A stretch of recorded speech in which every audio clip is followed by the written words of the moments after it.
अब जितने भी स्टूडेंट्स की जान बच गई थी, मित्सुको उनके साथ बाहर भागने लगती हैं, लेकिन स्कूल की सभी टीचर्स उन सभी लड़कियों पर फायरिंग करने लग जाती हैं। अब यहाँ पर फायरिंग के दौरान सभी लड़कियां जैसे ही वहाँ से बाहर आती हैं, तो यहाँ पर हवा उन्हें काट देती है। यहाँ पर अब मित्सुको यहाँ पर एक बार फिर से अकेली रह जाती है और वो वहाँ से भागकर क्राउड एरिया से होता हुआ पुलिस स्टेशन में जाती है। वो वहाँ पर सब कुछ बताने लगती है। उसकी यह बात सुनने के बाद पुलिस वाली लड़की उससे कहती है कि लेकिन तुमने स्कूल वाली कपड़े तो नहीं पहने हुए हैं। और जब वो उसके सामने एक मिरर को रखती है, तब मित्सुको उस मिरर में देखती है कि वो तो एकदम से बदल गई होती है और लोग उसे मित्सुको के नाम से नहीं बल्कि उसे किसी और नाम से बुला रहे थे। यहाँ पर हमें पता चलता है कि उसकी शादी होने वाली थी। तब वही पुलिस ऑफिसर उसे उसकी शादी के लिए लेकर जाती है। यह देखकर आसपास के लोग उसे कॉन्ग्रेचुलेशंस दे रहे थे। अब जैसे ही वे सभी उसे लेकर चर्च पहुँचते हैं, तो मित्सुको को बेस्ट फ्रेंड भी वहीं पर मौजूद होती है। मित्सुको उससे पूछने लगती है कि यह सब मेरे साथ क्या हो रहा है। तब उसकी दोस्त उससे कहती है कि अभी खामोश रहो, हम अभी किसी के कंट्रोल में हैं, बस जैसा मैं कहूँ तो तुम वैसा ही करो। और यह कहते हुए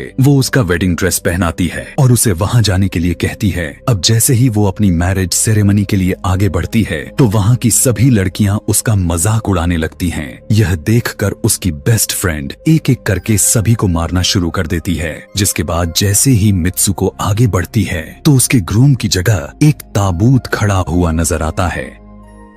उस ताबूत को खोले जाने पर एक बड़ा पिग बाहर निकल कर आता है। मित्सुको उसे देखकर काफी ज्यादा डरने लगती है और एक टूटी हुई बोतल से उस पर अटैक कर देती है। जिसके बाद मित्सुको और उसकी बेस्ट फ्रेंड चर्च से भागते हुए बाहर आ जाती हैं। यहाँ गेट पर भी दो लड़कियां इन्हें रोकने की कोशिश करती हैं, लेकिन मित्सुको की बेस्ट फ्रेंड इन्हें मारकर वहाँ से भाग जाते हैं। उधर मित्सुको दूसरी तरफ भाग रही थी, क्योंकि अब उसे लगने लगा था कि उसके साथ कुछ ज्यादा ही गलत हो रहा है। आगे जाने पर एक और मिरर में खुद को देखती है, तो वो एक बार फिर से खुद को बदला हुआ पाती है। अब जिस जगह पर मित्सुको थी, वहीं पर रेस हो रही थी कि तभी उसके पास कुछ लड़कियां आकर उससे कहने लगती हैं कि तुम तो बहुत अच्छी रेसर हो, खड़ी क्यों हो, भाग क्यों नहीं रही। और जब वो भागना स्टार्ट करती है, तब वो खुद में काफी एनर्जी फील करने लगती है। जिसके बाद मित्सुको रेस जीतने की पूरी कोशिश करने लगती है। भागते समय उसे अपने डेड फ्रेंड्स भी नजर आती हैं, जो कुछ वक्त पहले उसके स्कूल में मारी जा चुकी थी। कि तभी उसी वक्त उसकी बेस्ट फ्रेंड भी आ जाती है। तभी ये दोनों नोटिस करती हैं कि वही पिग और वो औरतें जिन्होंने इनको चर्च में रोक रही थीं, वो सभी इन्हीं के तरफ आ रही थीं।